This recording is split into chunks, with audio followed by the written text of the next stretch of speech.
Welcome to our weekly discussion of all things current in California politics. I'm Walt Gray, joined this week by Craig DeLuz with the California Republican Assembly. Craig, welcome. We're a month past the election. We're about a month away from a new president coming into office. Now, as a conservative, give me your reasons, your feelings as to why the country decided to turn red in such a big way.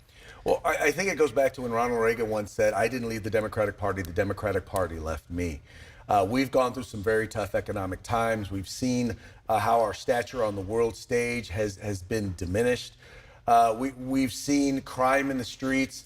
And at the same time, you have the Democratic Party saying, all is well, nothing's going wrong. But people are recognizing that as a direct failure of the policies of the Democratic Party. And people are like, look, I see how things are going under a Democrat. Perhaps we should go a different direction. So we have Trump coming in. As far as his relationship with California, he could come in, he could hammer us, he could hammer Gavin Newsom. Would it be better form, however, for Trump to come in and maybe fix a lot of the things that perhaps the current administration has not been able to do? Would Trump not curry favor better that way?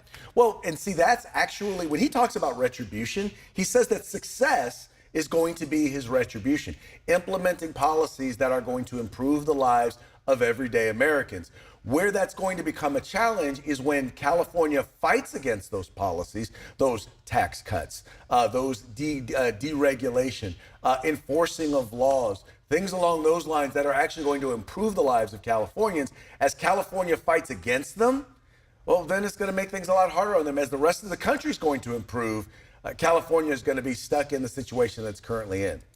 In 2019, Governor Newsom said that he felt that the National Republicans are destined for the waste bin of history. Do you think at this point in time, considering the mood of the country and that Trump got 40% of the vote in California, do you think Governor Newsom would want to walk that back a little bit? Oh, he most definitely should. The reality is there are no permanent winners and there are no permanent losers. And it all depends on if you are able to learn from the failures of the past. The Republican Party has learned a few things, and one of them is that they have to start dealing with it and promoting messages that resonate with people. And if there's anybody who knows and understands how to do that, it's Donald Trump. Going forward for the Republican Party in this state, you only hear really one name, Steve Garvey. Is there anyone else who may be coming down the road 2 years from now, maybe running against Kamala Harris for governor on the Republican side?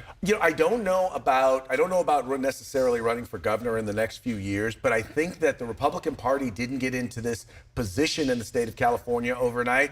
So I don't think we're going to get out of it overnight. But I think you've got some really strong voices that are voicing messages that are resonating with Californians. Two of them right here locally. You have Assembly Member Josh Hoover, Assembly Member Joe Patterson, are two of the strong voices that are talking about things that are affecting people, making sure our kids are safe in schools, making sure our budgets are balanced, making sure that crime in the streets is being addressed. Craig DeLuz, thank you. Craig DeLuz with the California Republican Assembly. If you'd like to reach out to Craig,